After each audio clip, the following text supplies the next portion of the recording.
नमस्कृत्य नरं चैव नरोत्तमं देवीं सरस्वतीं व्यासं ततो जयमुदीरयेत्।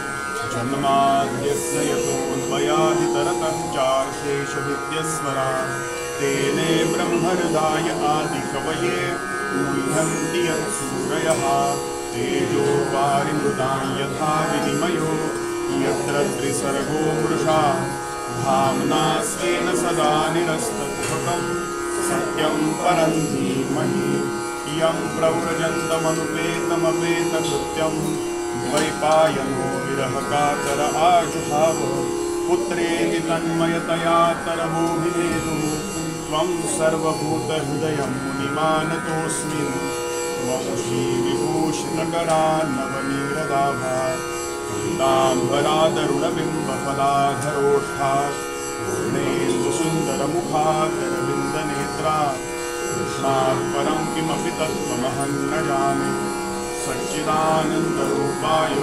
विश्वोत्पत्त्यादिहेतवे तापत्रयविनाशाय श्रीकृष्णाय वयं नमः। अनेन प्रीयतां देवो भगवान् जानकीपतिः श्रीरामचन्द्रः पूर्वेषामस्माकं कुलदैवतं श्रोता भक्ता श्रीराम समर्थ श्रीराम समर्थ श्रीराम समर्थ जय जय रघुवीर समर्थ। योऽन्तः प्रविश्य मम वाचमिमां प्रसुप्तां सञ्जीवयत्यखिलशक्तिधरस्वधाम्ना अन्नांश्चहस्तचरणश्रवणत्वगादीन् प्राणां नमो भगवते पुरुषाय तुभ्यम्। भक्तवत्सल भक्ताभिमानी या संपूर्ण विश्वाची निर्मिती करणारा, या विश्वाला सांभाळणारा आणि यथावकाश या विश्वाचा संहार करणाऱ्या परमात्म्याला नित्याप्रमाणे वंदन करतो। अदीम शक्ती भगवती जगदंबा मातेच्या चरणी नतमस्तक होतो। अधिकारी साधक तत्वचिंतक नामधारक सगळ्यांच्या चरणी नतमस्तक होतो। तुम्ही श्रोते जगदीश मूर्ती तेथ माझी व्युत्पत्ती किती बुद्धिहीन अल्पमती सलगी करितसे या न्यायानं निरूपणाला प्रारंभ करतो। कथेकरता विशेष उपस्थिती चितळे मावशी इथे उपस्थित आहेत। एक भागवतकार जो भागवत कथेला उपस्थित असतो त्यावेळेला त्या भागवतकारावर किती दडपण असतं, हा घाम फुटणं, आता खाली बसायची व्यवस्था आहे त्यामुळे पाय लटपटले असं म्हणायला नको, पण थोडा समर्थांच्या एका ओळीचा आधार घेऊया। समर्थ म्हणाले, व्याघ्रसिंह भयानक देखोनी भयचकित लोक परी त्यांची पिल्ली निशंक तया पुढे खेळते। व्याघ्रसिंह किती भयानक आहे आपल्या करता, पण त्यांची पिल्ल त्यांच्या समोर खेळतात, त्यांना त्याची भीती वाटते का? हे ज्याप्रमाणे आहे अशी दृष्टी आपली माझ्याकडे भागवतकाराकडे असावी अशी प्रस्तावना आपणासमोर ठेवतो। गंमत अशी आत्ता भागवत करायला लागलं, पाच सहा कथा झाल्यात माझ्या। गमतीचा मुद्दा असा आहे की लहान मूल आपल्या घरामध्ये एखादं उभं राहतं, थोडं बोलायला लागतं, ते काही प्रवचन करत नसतं, काही स्पीचेस देत नसतं, शाळेतली कुठली कविता पण पुटपुटत नसतं, काहीतरी आई बाब्बा बाब्बा एवढंच म्हणत असतं, पण तरी सुद्धा त्या सगळ्या कुटुंबातल्या सभासदांना त्याच्याबद्दल कौतुक वाटतं। हे जसं आहे तसा तुम्ही माझ्या ठिकाणी भाव ठेवा की हे आत्ता बोलायला लागलेलं बाळ आहे, उंचीनं असं भरपूर मोठा दिसलं तरी आत्ताच भागवत सांगतोय। असो, विषय प्रवेश करूया। भागवत कथेचे बेसिक फंडामेंटल्स, थोडा मी यंग असल्यामुळे त्या दृष्टीने कथा ऐकली आहे। एक पूर्वापार आपल्याला ऐकण्याची सवय झाली आहे, पारंपरिक पद्धतीने कथा आपण सगळेच ऐकलेले आहात, खूप बहुश्रुत लोक आहात, पण भागवत कथेचं आयोजन मी ज्यांच्याकडे थोडं मार्गदर्शन घेतोय त्यांचे गुरुजी असं सांगायचे की आपण हिंदू म्हणवतो ना स्वतःला, आपण स्वतःला हिंदू म्हणवतो कशावरनं? आत्ताचा काळ जर बघायचा झाला तर शेंडी आहे का मला, गळ्यामध्ये जानवं घातलेलं आहे का, कपाळाला कुंकुम तिलक लावलेला आहे का, किमान एवढ्याला तरी हिंदू म्हणायला पाहिजे। पण आम्ही जर हिंदू म्हणवत असू स्वतःला तर ज्यांचं मी आता म्हटलं मार्गदर्शन घेतो त्यांचे गुरुजी असं म्हणायचे, 5 गोष्टी केल्याशिवाय या हिंदूनं मरू नये. आपल्याला माहिती असतील प्रगो भाटे उत्तम प्रवचनकार होते. ते म्हणाले पहिली गोष्ट काशी ते रामेश्वर, रामेश्वर ते काशी अशी तीर्थयात्रा करावी, पायी करावी. आता शक्य आहे का ते करणं? शक्य नाही. ऐकून ठेवूया फक्त हे. त्यानंतर सवत्स गोप्रदान करावं असं सांगितलेलं आहे. त्याचा पूर्ण विचार गरुड पुराणामध्ये आलाय. त्याच्यामध्ये आत्ताही जायला नको, पण एक मोघम आपण बोलूया विषय सुरुवात करण्याकरता. तर सवत्स धेनू दान करायला सांगितलेली आहे. त्याचा परिणाम असा होतो, गरुड पुराण सांगतं की वैतरणी नावाची जी नदी आहे ती ओलांडून जाण्याकरता ते पुण्य, या जन्मामध्ये केलेलं गोप्रदानाचं पुण्य वैतरणी नदी ओलांडून जाण्याकरता आपल्याला साथ देत असतं. म्हणून दुसरी गोष्ट सांगितली सवत्स धेनू. तिसरा मुद्दा, पुढचे दोन मुद्दे आपण बघणार नाही. तिसरा मुद्दा असा सांगितला की भागवताचं आयोजन करावं. ज्याच्या जशी जशी शक्ती असेल त्याप्रमाणे भागवताचं आयोजन करावं. आयोजनही कठीण आहे करणं. घरगुती पद्धतीचं जरी भागवत असलं तरी आयोजन करणं किती डोक्यामध्ये व्याप असतो. नकारात्मक शब्द नाही, व्याप हा. डोक्यामध्ये इतकं असतं की भागवतकार येणार आहेत, त्यांची वेळ आपल्याला निवडायला पाहिजे. संहिता वाचायची असेल तर त्याचं सगळं नियोजन करायला पाहिजे. घरी पदार्थ रोज काहीतरी एक नैवेद्याला करायला पाहिजे. खूप डोक्यामध्ये विचार आहे. तेही आत्ताच्या काळात शक्य नाहीये. पुढे ते गुरुजी असं सांगायचे की मग भागवताचं जिथे आयोजन झालंय तिथे तरी जाऊन अथपासून इथेपर्यंत जास्तीत जास्त आपण भागवत श्रवणाचा आधार घ्यावा. हे केल्याशिवाय मरू नये असं ते सांगायचं. खूप व्यापक दृष्टिकोन होती. आपण त्याचा आपल्याकरता वापर म्हणून इथे करून घेऊया की आजपासून आता भागवताची उपलब्धी झाली. अनायसे गोखले काकूनी सगळं नियोजन व्यवस्थित केलंय. बसायला आपल्याला छान खुर्च्यांची व्यवस्था आहे, खाली बसणाऱ्याला खाली बसण्याची व्यवस्था आहे, पंखे लावलेले आहेत. खूप छान सगळं नियोजन चाललंय. आता जबाबदारी तुमची माझी सगळ्यांची आहे की इथे येऊन बसायचंय फक्त. मलाही माहित नाहीये मी काय सांगणार आहे आणि आपणालाही अंदाज नाहीये काय आपण किती पातळीवर श्रवण करणार आहोत. म्हणून त्या निमित्तानं सुरुवातीलाच काकूंची थोडी शब्दपूजा त्या निमित्तानं केली. आता भागवताचं आयोजन आपण अनेक ठिकाणी बघतो. दरवर्षी आपण अनेक ठिकाणी बघतो. दर 2.5 वर्ष झाली अधिक महिना आला की आपण भागवताचं थोडंसं महात्म्य आपल्या कानावरती पडतं. पण हे कशा करतात भागवत श्रवण करायचं? काय कारण त्याचं? नुसतं परंपरेनं चालत आलंय म्हणून आपण करायचं का? भागवत ऐकायचं का? तर निश्चित आहे, एक आपल्या पूर्वजांनी अनादी काळापासून एक वहिवाट आपल्याकरता तयार करून ठेवलेली आहे की बाबा या वहिवाटेनं तुझा दिवसभर जे काय तुझं उद्योगधंदा आहे, व्यवसाय आहे, व्यापार आहे तो कर. आणि संध्याकाळच्या वेळेला एक थोडा काळ का होईना सत्संगामध्ये जाऊन बस. कशा करता बस सत्संगामध्ये? तो जो सत्संगामध्ये जो वक्ता आहे तो काही स्वतःच्या घरची कथा सांगणार आहे का? तर निश्चित नाहीये. या संपूर्ण विश्वाला जी एक शक्ती संचालित करते त्याची आणि माझी ओळख एकदा तरी व्हायला हवी का नको जीवनामध्ये? मनुष्य जन्माचे करावे सार्थक ऐसा दे विवेक पांडुरंगा. नामदेव महाराज पसायदान मागतात पांडुरंगाकडे की माझं जीवनाचं सार्थक कशानं होणार आहे? आमचे गुरुजी आत्ता शिकवताना असं म्हणाले की आपण सगळा आटापिटा करतो. आध्यात्मिक आपण आहोत, पारमार्थिक आहोत, आपण सगळा आटापिटा करतो. कशा करता करतो? आपण जर विचारलं कोणी आपल्याला, काय बाबा आता भगवंत भेटावा म्हणून करतो, भगवत प्राप्ती व्हावी म्हणून आपण हे करतो. पण वस्तुतः असं आहे का? भगवंत आम्हाला भेटलेला नव्हे, भगवंत स्वरूपच आपण आहोत. एखादी गोष्ट मला प्राप्त झाली, MA मी झालो, तर पुन्हा MA ची किंवा MCOM ची परीक्षा देण्यात काय अर्थ आहे? जी गोष्ट मला जन्मतःच प्राप्त आहे ती पुन्हा प्राप्त करून घेणं, याला शास्त्रानं दोष सांगितलेला आहे. म्हणून भगवंत मला प्राप्तच आहे, फक्त त्याला ओळखण्याकरता हे भागवताचं आयोजन असतं. म्हणून भागवत श्रवणाला जायला पाहिजे, म्हणजे सत्संगती ऐकायला पाहिजे. काय सांगतोय तो प्रवचनकार, काय सांगतायत संत. म्हणून पहिली आपली भूमिका स्पष्ट व्हायला पाहिजे की हे 5000 वर्षापासून लोक सांगतच आलेत भागवताची गंगा. आजही थांबली का ती गंगेचा प्रवाह? नाही थांबलाय.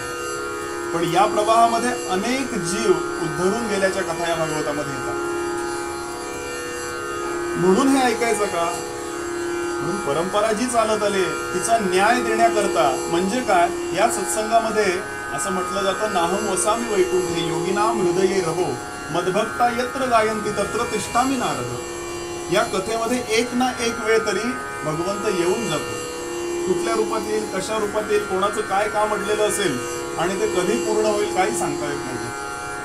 म्हणून परंपरेनं जी चालत आलेली गोष्ट आहे, वैवाट आपल्याला पूर्वजांनी जी तयार करून दिलेली आहे की बाबा या मार्गाने जा, हा मार्ग तुझ्याकरता सुलभ आहे. म्हणून पहिली गोष्ट भागवताचं आयोजन. दुसरी गोष्ट अशी, हे ऐकल्याचं फळ काय? परिस्थिती अशी आहे, आपल्याला सर्वसामान्य कोणी सांगितलं की योगासनं करा किंवा हा व्यायाम करा, तर आपण तेवढं लक्ष देत नाही.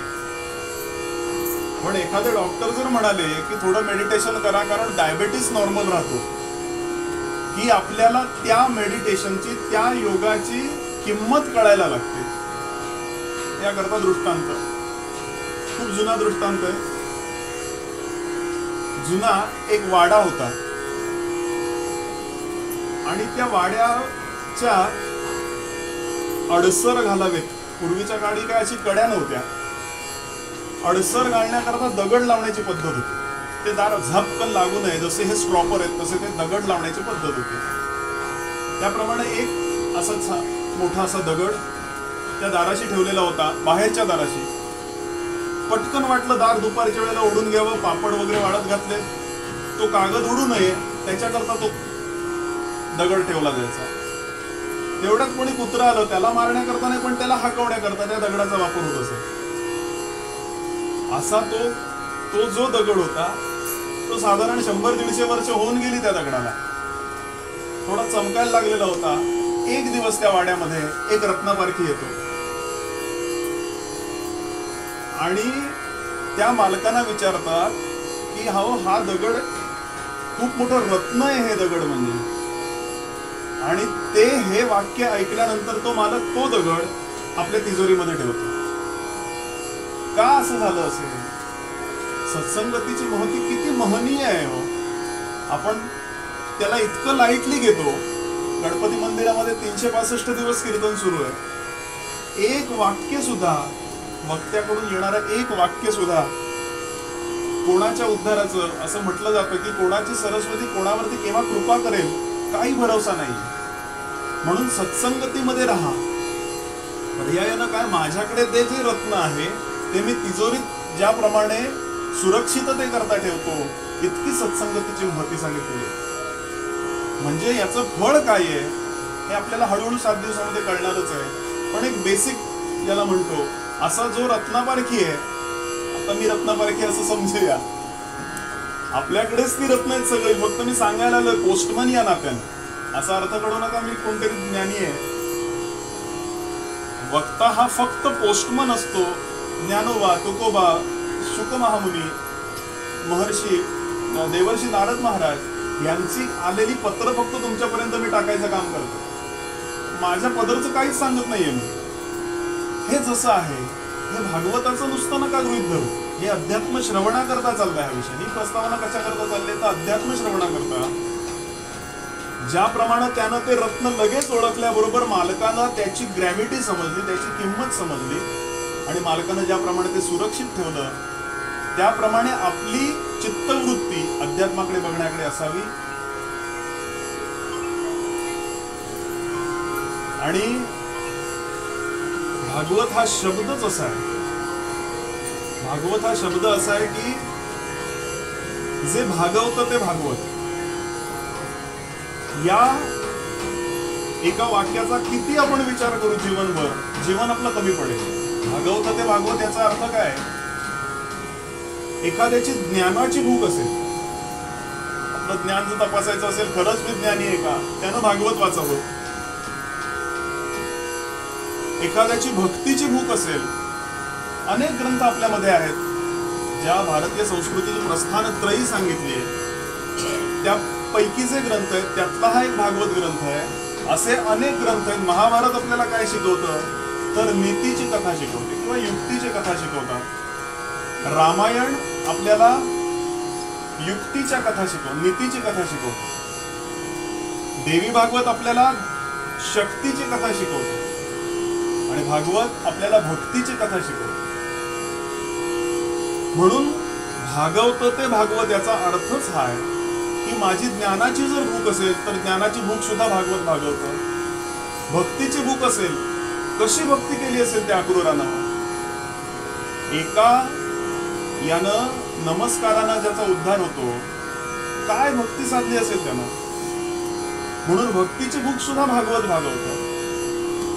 एखाद्याला तत्वज्ञान नावाची गोष्टीचा जर फोबिया असेल, तत्वज्ञान म्हणजे काय, मी खूप तत्वज्ञानाचा अभ्यास केलाय, त्यानं भागवत ऐकावं, वाचावं, चिंतन करावं, अभ्यास करावा. काय कृष्णनीती आहे, काय कृष्णाचं तत्वज्ञान आहे, पुढे आपण बघणार आहोत जसं जसं येईल तसं. म्हणून ज्याला तत्वज्ञानाचा विचार करायचा आहे त्यानं भागवताचा अभ्यास करावा. अहो, एखाद्याच्या पोटाची भूक भागवतं.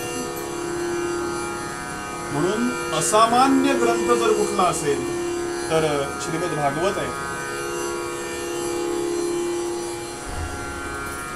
कोणताही ग्रंथ आपल्याला वाचल्यानंतर आत्ता सांगितले त्याप्रमाणे जर फलश्रुती प्राप्त होत नसेल तर आपण त्याच्याकडे वळणारच नाही. माऊली तर स्वच्छ म्हणतात, श्रवणे पाठे अर्थे गीता नेदी मोक्ष आरवते, जैसा समर्थ दाता कोणाते नास्ती न म्हणे. फलश्रुती काय आहे, जो मने काया वाचा सेवक होईल येचा, जो स्वानंद साम्राज्याचा चक्रवर्ती करील. हे ऐकल्याचं फळ असं आहे की मी आनंदी आहे याची जाणीव आपल्याला होते. आनंद या शब्दाला विरुद्धार्थी शब्दच नाही. आपण असं म्हणतो की आनंद आणि दुःख, सुखाचा विरुद्धार्थी शब्द दुःख आहे. इंग्लिशमध्ये जरी म्हटलं तरी हॅपी अनहॅपी असं म्हणतो आपण, पण आनंदाच्या विरुद्धार्थी शब्द कुठेच नाहीये. कारण भारतीय संस्कृती इतकी महान आहे की त्यामध्ये ते सापडत नाही. याचं कारणच सगळं हे आनंद स्वरूपच आहे. त्याच्यासाठी विरुद्ध काय, आपण आपल्या काही विचारांनी अशी तरतूद केली की मी दुःखी होतोय. वास्तविक दुःख आणि सुख काहीच नाहीये. आपण आनंद स्वरूप आहोत. आपली भाषा फक्त हसणं आणि रडणं इतकीच आहे. बोलणं ही आपली भाषा नाहीये. व्यवहाराकरता आपण बोलतोय हा भाग पूर्णपणे वेगळा आहे, पण आपण हसतो आणि रडतो ह्या खऱ्या आपण भावना उद्दीपित करतो. भावना आपल्या व्यक्त करण्याचं साधन हसणं आणि रडणं आहे. आणि ज्या वेळेला आपल्याला ही फलश्रुती कळते त्यावेळेला आपण ते ऐकण्याकरता उत्साही होतो. अनेक अष्टकया आपल्या संस्कृतीमध्ये रचली गेलेली आहेत. अनेक ऋषींनी त्याचा विचार केला आहे. पण ती अष्टक म्हणा किंवा एखादं स्तोत्र, या स्तोत्राच्या शेवट करताना 12 ज्योतिर्लिंगांचं स्तोत्र आहे. त्याच्यामध्ये शेवट जो केलाय, सप्त जन्म कृतम पापम स्मरणेन विनश्यति, सौराष्ट्रे सोमनाथंच श्रीशैल्ये मल्लिकार्जुनम उज्जैन्या महाकालम ओंकारम ममलेश्वरम परल्या वैजनाथंच डाकिन्या भीमशंकरम सेतुबंधे तु रामेशम नागेशम दारुकावने वाराणस्यां तु विश्वेशम त्र्यंबकम गौतमी तटे हिमालये तु केदारम गुरुप्रणेशम शिवालये एतानि ज्योतिर्लिंगानि सायं प्रातः पठेंदरः सप्त जन्म कृतम पापम स्मरणेन विनश्यति. जो सकाळ संध्याकाळचं स्तवन करेल, स्तुती करेल भगवंताची किंवा हे स्तोत्र पठण करेल, त्याच्या या जन्मातले नव्हे, सप्त जन्म कृतम पापम, 7 जन्मातले जे दोष आहेत ते नष्ट होतील. आता हे ऐकल्यावरती आपण ते रोज म्हणायला लागणार आहोत. कदाचित सगळ्यांच्या रोज पाठातलं पण असेल. सांगण्याचा भाव असा की भागवत कथा, आता ह्याच्यामध्ये आपल्याला सगळ्याला माहिती आहेत या गोष्टी, मी बेसिक काही म्हणून सांगण्याचा प्रयत्न करतोय की मूळ संहितेचा आपण फार विचार करणार नाही आहोत आता. कारण मूळ संहिता वाचायला, अर्थ बघायला नव्हे, फक्त वाचायला किमान 6 तास लागतात रोज. आणि 6 तास गुणिले 7 दिवस, एवढा वेळ आपल्याला आपण देऊ शकत नाही. शरीर साथ देणार नाही आपल्याला एवढं, तुम्हाला सुद्धा नाही आणि मला सुद्धा नाही देणार आहे. मग त्यातला एक भावार्थ म्हणून संध्याकाळच्या वेळेला ह्याची खरी पद्धत अशी होती की आम्ही जेव्हा मोठमोठ्या कार्यक्रमांना आयोजन असतं त्यावेळेला सकाळच्या वेळेला एक संहिता वाचक वेगळा ठेवलेला असतो की 6 तास फक्त मूळ जे 18,000 श्लोक आहेत त्याचं चिंतन म्हणजे ते वाचन सुरू असतं आणि संध्याकाळच्या वेळेला आज आपण जे श्लोक बघितले वाचन झालं त्याचा थोडक्यात अर्थ म्हणून संध्याकाळचे 3-4 तास त्याचा वाग्यज्ञ आपण म्हणू शकतो त्याला असं आयोजन असतं. पण भागवत कथा म्हणजे काय? एक मोगम आपल्याला सगळ्यांना माहिती असतं की तत्वज्ञान आहे, प्रश्नकथा आहे, ते अवधूत गीता आहे, दत्तात्रेयांनी 24 गुरु केलेली ती कथा आहे, परीक्षितीची कथा आहे. काय नक्की आहे भागवत कथा? आधी कथा म्हणजे काय त्याचा थोडासा विचार करूया. आपल्याला रोजच्या व्यवहारामध्ये या शब्दांची सवय आहे. यथा, तथा, सर्वथा, त्याप्रमाणे तथा. येण प्रकारेण यथा, तेन प्रकारेण तथा, सर्व प्रकारेण सर्वथा आणि केन प्रकारेण कथा. हे असं का? हा प्रश्न रोज आपण आपल्याला विचारायचा आहे. जेवायला बसल्यावरती हा विचार करायचा की असं का? हळूहळू हळूहळू याची ज्या वेळेला सवय लागेल त्यावेळेला लक्षात येईल की जेवण वाढणारा जरी निमित्त कारण तो असला तरी उपादान कारण काही वेगळं आहे. मी ज्या अर्थी आज श्रीखंडपुरी खातोय त्याचा अर्थ सरळ आहे की एकतर मी गेल्या जन्मी कोणाला तरी श्रीखंडपुरी वाढलेली आहे किंवा त्यानं मला वाढलेली आहे म्हणून आज मला प्रारब्ध योगन आले किंवा मला त्याला वाढायचे. हळूहळू हळू आपण कर्मविपाक सिद्धांतापर्यंत पोहोचतो आणि एक लक्षात येतं ही गोष्ट की आपण कुठलेही चमत्कार बघतच नाही. आपल्याला सहज असं वाटतं की अरे काय असं असं झालं, पोळी लाटत होते. परवा खूप असं व्हॉट्सअपवर वगैरे आपल्याला बघायला मिळतं की ती पोळी लाटताना स्वामींचा फोटो तिथे दिसला. मग एवढं सोपं आहे का गुरुतत्व? अहो जन्मोजन्मी आम्ही बहुपुण्य केले तुकाराम महाराज म्हणतात. ते एकदा पोळी लाटताना मिळतील का? ते सद्गुरू असं दिसतील का? दिसले नसतील असं म्हणत नाही, पण आपण चमत्काराच्या मागे लागतो. चमत्काराच्या मागे, चमत्कार याचा अर्थ विज्ञानाला जे कळत नाही त्याला विज्ञान चमत्कार म्हणतं असं स्वामीजींचं स्वच्छ वाक्य आहे. वास्तविक आपल्या संस्कृतीमध्ये शास्त्रामध्ये चमत्कार नावाची गोष्टच नाही. आपल्याला जे असं वाटतं की आज श्रीखंडपुरी का पारात आली आहे हा चमत्कार नाहीये, कुठल्या तरी कर्माचं फळ म्हणून ते मी श्रीखंडपुरीचा आस्वाद घेतो. थोडा वेदांत आहे. तर असं का? अरे काल तुम्ही बुवा येणार होतात आमच्या घरी पण आला नाही, काय झालं? का नाही आला? आला ना, प्रश्न पडला की नाही? हा हो ते त्याचं असं झालं. झाली कथा सुरू. कथेचं मर्म काय लक्षात घ्या. ह्या गोष्टी का सांगतोय? थोडंसं हसत खेळत मजा करत आपण बघूया हे सगळं. तर तेन प्रकारेण कथा, हे असं का झालं याची उत्तर शोधणं म्हणजे कथा ऐकणं आहे, कथेचा अभ्यास करणं आहे किंवा मुख्य कथा आहे. आणि गंमत अशी आहे की दुःखामध्ये आपल्याला कधी नेहमी असं वाटतं हे असं का? आत्ताचा मी उच्चार केला. दुःखामध्ये नेहमी आपल्याला असं वाटतं अरे असं का बरं झालं? मी एवढा चांगला वागणार आहे मग माझ्या बाबतीत असं का? पण सुखात वाटतं का हो? विमानानं आपण फिरायला जातोय एखाद्या ठिकाणी, छान एखाद्या देशातलं सगळं सौंदर्य निहाळतोय किंवा पावसामध्ये कांदा भजी खातोय, त्यावेळेला आपल्याला वाटतं का असं? वाटत नाही. याचं कारण असं सांगितलंय की कथा नावाची जी गोष्ट चित्तामध्ये हवे, तत्वज्ञानाच्या पातळीवरती माझ्या चित्तामध्ये हवे, याचा विचारच मी करत नाही. माझ्या भोवती मी असं काही वर्तुळ एक तयार केलंय की हे गोष्ट मला भजी मिळाली नाही पाऊस पडल्यानंतर आणि मला दुःख होईल, या कल्पनेनं दुःख झालेलं. वास्तविक दुःख आणि सुख अशी नाहीच आहे गोष्ट. म्हणून आपण आपल्यालाच प्रश्न विचारावे की हे असं का? भगवान गोपालकृष्ण असे का वागले? की त्याच्या उत्तराची व्यवस्था भगवान गोपालकृष्ण ठेवतात. खूप प्रस्तावनेमध्ये सुद्धा अडकायला नको म्हणून मुख्य विषयाला प्रवेश करूया. एकूण पुराणांचा जर विचार आपण केला तर 18 पुराणं वेदव्यासांनी लिहिली. काय झालंय नक्की? कोणती आहेत ती पुराणं? तर मद्वयम भद्वयंचैव ब्रत्रयम व चतुष्टयम नालिंपाग्नि पुराणानी पुष्कर गारुडमेवच. मद्वयम म पासून तयार होणारी 2 पुराणं, मत्स्य पुराण, मार्कंडेय पुराण. भद्वयम, भ पासून तयार होणारी 2 पुराणं, भविष्य पुराण, भागवत पुराण. ब्रत्रयम, ब्र पासून तयार होणारी 3 पुराणं, ब्रह्मपुराण, ब्रह्मांड पुराण, ब्रह्मव्यवर्त पुराण. व चतुष्टयम, व पासून तयार होणारी 4 पुराणं, विष्णू पुराण, वामन पुराण, वराह पुराण. अजून एक पुराण आहे नालिन पाग्नी पुराण आणि अग्नि पुराण, लिंग पुराण.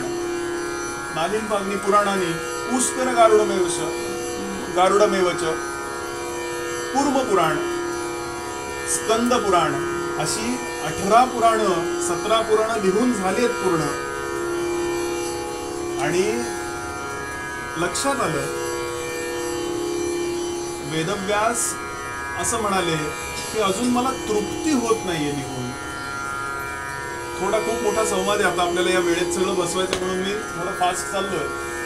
इतक्यामध्ये नारद महाराज तिथे येतात आणि सांगतात तुम्ही खूप लिखाण केलंय. 1.25 लाख श्लोक लिहून झालेले होते महाभारताचे. नारद महाराज विचारतात की सगळं एवढं तुम्ही कृष्ण रंगवलात, राजनीतीतला कृष्ण रंगवला, कसं त्याने महाभारतामध्ये युक्ती शोधून काढल्या आणि पांडवांचा विजय करून दिला, हा तुम्ही कृष्ण रंगवला. पण तुम्ही कधी चोरी करणारा कृष्ण रंगवलात का?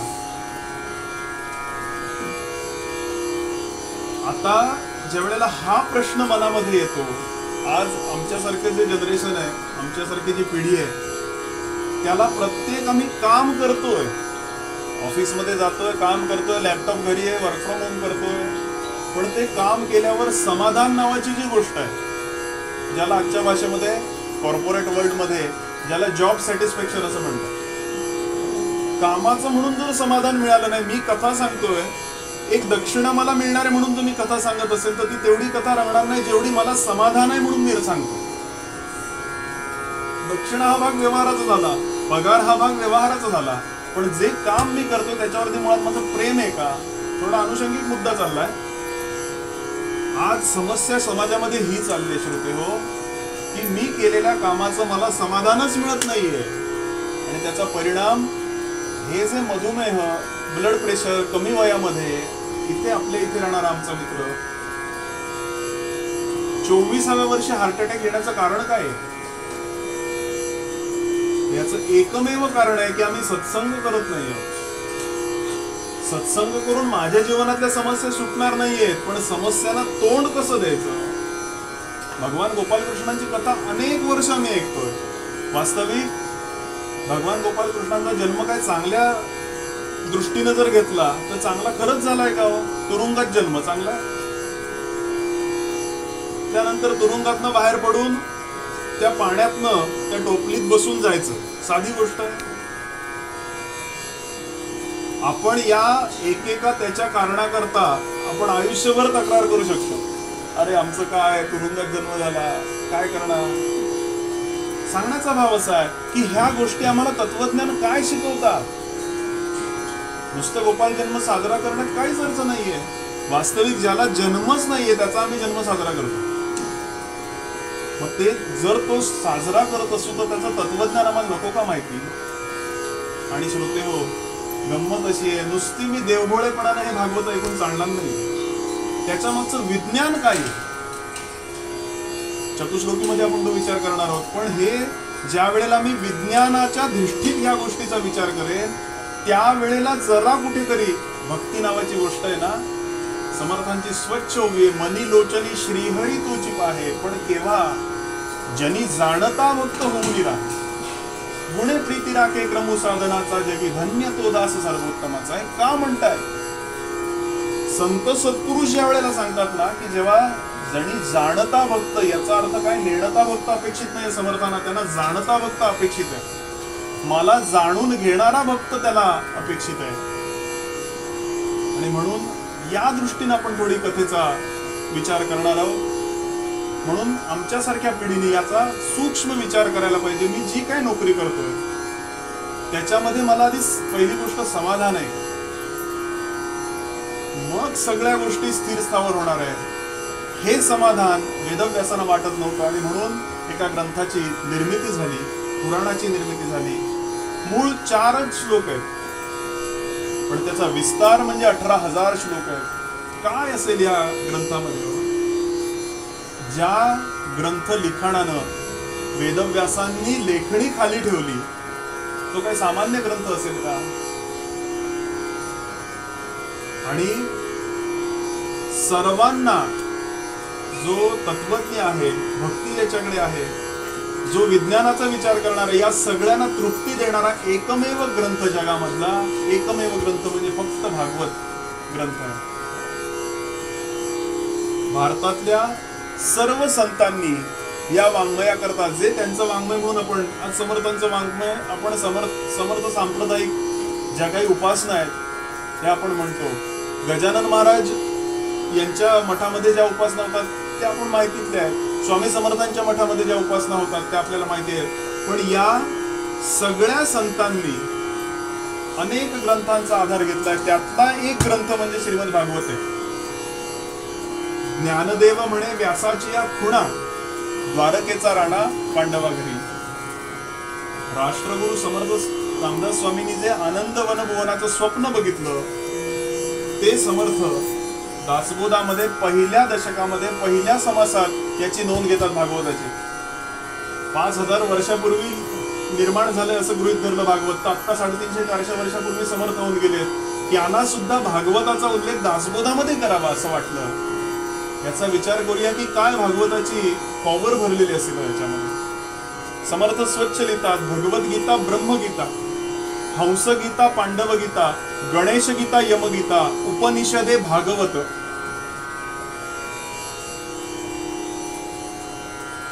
तुकाराम महाराज तर स्पष्ट सांगतात, गीता भागवत करीती श्रवण, अखंड चिंतन विठ्ठलाचे.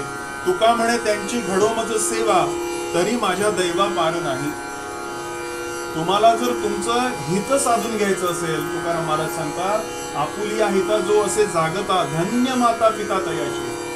कुळी कन्या पुत्र प्रसवे सात्विक, तयाचा हरुख वाटे देवा, हरिख वाटे देवा. गीता भागवत करीती श्रवण, अखंड चिंतन विठ्ठलाचे. तुका म्हणे त्यांची घडो मज सेवा, तरी माझ्या दैवा पार नाही.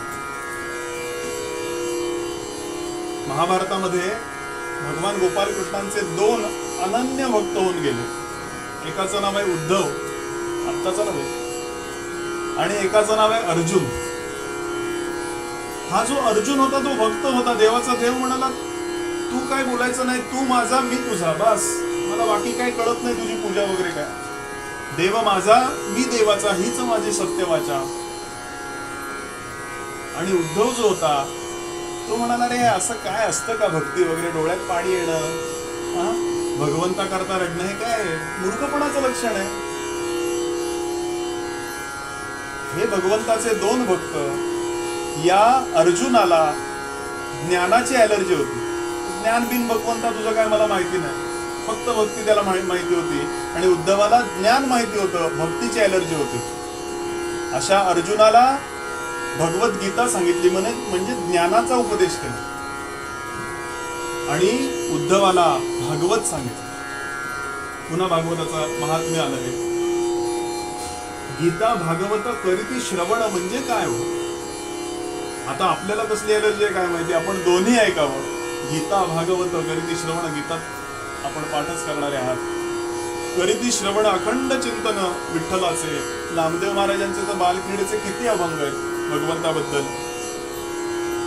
एकनाथ महाराज तर 11 स्कंदावरती, 11व्या स्कंदावरती किती ओव्या लिहिल्या, जवळपास 18,000 ओव्या लिहिल्यात नाथांनी फक्त एका स्कंदावरती. अशा या महान ग्रंथाचा आजपासून आपण थोडा विचार करणार आहोत संध्याकाळच्या वेळामध्ये. भागवत पहिल्यांदा आपल्याला एक निर्वाणा देतोय. पहिल्या महात्म्यामधले काही श्लोक आहेत. जन्मांतरे भवेत पुण्यम तदा भागवतम लभे. अनंत जन्माची जर पुण्य गाठीशी असेल तर भागवत थोडं तरी एखादा दिवस ऐकायला मिळेल असा निर्वाळा देताय. हे खरं आहे का हो? पहिल्या दिवशी भागवतकार, कथाकार किंवा कीर्तनकार बुवा हे जे सांगतो हे काय मार्केटिंगची स्ट्रॅटेजी आहे का? सगळ्यांनी यावं, उद्यापासून ही आहे ही गर्दी कमी व्हायला नको म्हणून सांगणं चाललंय का? हे अनंत जन्माची जर पुण्याई गाठीची असेल तर एकदा भागवत ऐकायला मिळतं असं वर्णन आहे. कशावरनं हे काय असेल? काय का असं म्हटलं असेल? याकरता एक दृष्टांत देतो. त्याला दृष्टांत थोडेसे ऐकायची सवय आहे. दृष्टांत म्हणजे एखादा विनोद म्हणा, हे ऐकल्यावरती थोडे आपण अजून एनर्जी आपली वाढते.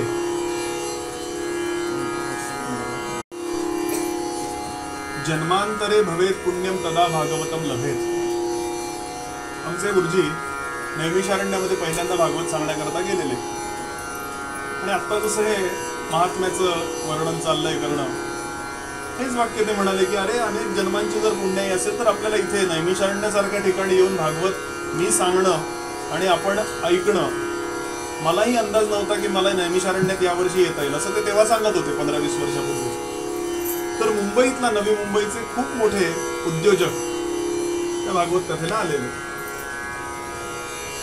प्रत्यक्ष हे अशी कथा सुरू झाली नव्हती. आदल्या दिवशी जे महात्म्यामध्ये हा श्लोक आला तेव्हा ते म्हणाले असं असं आहे. ठीक आहे म्हणाले.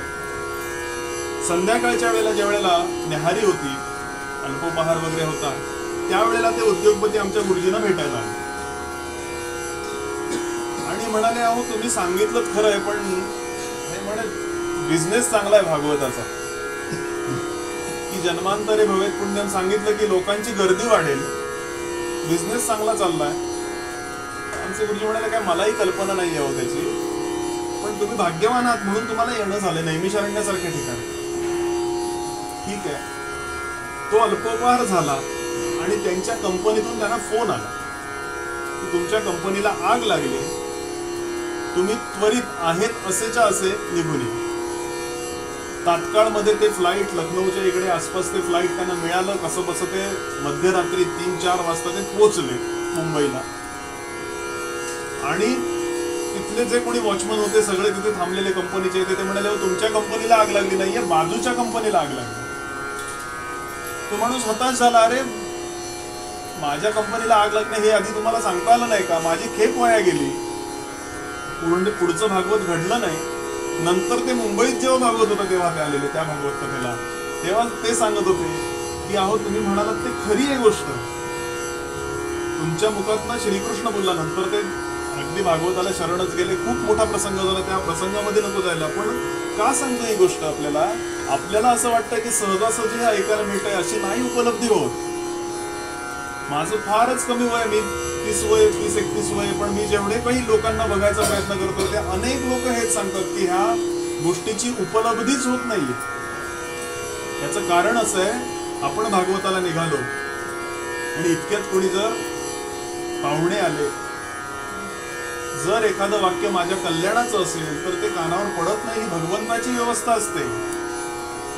ते पाहुणे आले म्हणजे आपलं पाप आलंय, त्यांना सांगायला जाऊ नका असं तुम्ही आमचं पाप आहात म्हणून. पण इतकं ह्या कथेचं महात्म्य, जन्मांतरे भवेत पुण्यम तदा भागवतम लभेत. आपल्याला जीवनामध्ये जर क्रमाक्रमानं प्रगती साधायची असेल तर कोणता तरी सद्ग्रंथ संध्याकाळच्या वेळामध्ये, आज आपण हा 7 दिवसाचा म्हणजे कोर्स करतोय. थोडक्यात एखादा सेमिनार असतो ना, 7 दिवसाचा बाबा कांदा लसूण खाऊ नका, 7 दिवस या चिंतनामध्ये राहा संध्याकाळचे 2-2.5 तास. हा 7 दिवसांचा कोर्स आपल्याला 365 दिवस एक्सटेंड करायचा आहे. मूळ भागवत 365 दिवस चाललंय. हे 7 दिवसामध्ये पद्धती एक आहे, परीक्षिती करता ज्या पद्धतीचा अवलंब केला गेला ते 7 दिवसामध्ये मोक्ष मिळण्याची कथा. आणि तेच 7 दिवस आपल्याही जीवनात येतो, रविवार ते शनिवार असा आपण अर्ज लावून घ्यायचा. कधी जायला लागेल आपल्याला अंदाज नाहीये या गोष्टीचा. म्हणून जन्मांतरे भवेत पुण्यम तदा भागवतम लभेत. ही प्रगती जर मला क्रमाक्रमानं साधायची असेल तर ती एकाग्रता करावी. ती एकाग्रता कधी होईल? हे 6-7 दिवस आपण ज्या वेळेला चिंतन करू याचं, आणि पुढचं वर्षभर उरलेले 360 दिवस जे काय आहेत, 359-58 दिवस, हे या चिंतनामध्ये राहिल्याचा परिणाम असा होतो की बाहेर आपण थोडक्यात शॉक प्रूफ होतो. आत्ताचा शब्द वापरतो. हातामध्ये जर आपण हँडग्लोव्ज घातले रबरी आणि जर वायर हातात घेतली तर शॉक बसणार आहे का आपल्याला? तसे प्रपंचामध्ये जे आपल्याला शॉक बसतात सारखे, आपल्या प्रपंचातलेच सदस्यांकडून असेल, बाहेरच्या व्यवहारात कुठले शॉक्स बसत असतील, ते आपल्याला शॉकप्रूफ बनायचं. ते शॉकप्रूफ कसं बनलं जाईल ते आपल्याला भागवत शिकवतो. आता हे कशा करता ऐकायचं ते मी तुम्हाला सांगितलं.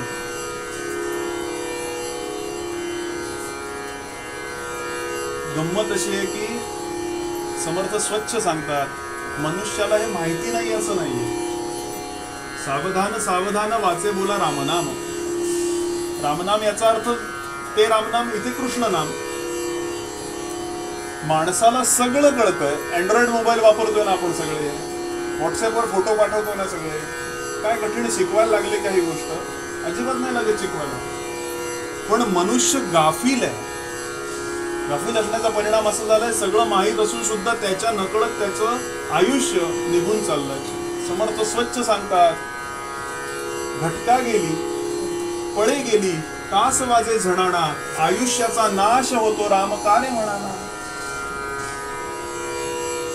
म्हणून समर्थ किंवा कुठलेही संत तुम्हा आम्हाला सावध करतात. समर्थांचा खूप छान अभंग आहे, सावधान सावधान वाचे बोला रामनाम. अजून थोडी प्रस्तावना बळकट होण्याकरता, भागवत श्रवणाकरता 10 वर्षे बालपण, वय वर्ष 1 ते 10. परमार्थ घडतो का आम्हाला? 90 ते 100 नाही घडत. 1 ते 10 काय घडणार आहे? या लहान वयामध्ये आपल्याला समजच नसते. देहबुद्धी नावाची जी गोष्ट ही डेव्हलप न झाल्यामुळे, किंवा अहंकार म्हणा, या गोष्टी आपल्याला स्पर्श केलेल्या नसतात वयाच्या 3ऱ्या वर्षापर्यंत. आणि वयाच्या पुढची जी 7 वर्ष म्हणजे एकूण 10 वर्ष आपल्याला ती बुद्धी नावाची जी गोष्ट ही विकसित झालेली नसते, ज्याच्यामुळे आपण भगवंताचं नाम घेतो. ज्यांची ती विकसित झालेली असते त्यांना संत असं म्हणतात. वय वर्ष 1 ते 10 परमार्थ घडतो का? नाही घडत. 20 वर्षे हो तारुण्य. साधारण वय वर्ष 10 ते 20 कॉलेजला जायला लागलो आम्ही सगळे की, आमच्या कॉलेजचं सांगतो आता हे, की शर्टाची 2-3 बटणं उघडी ठेवायची.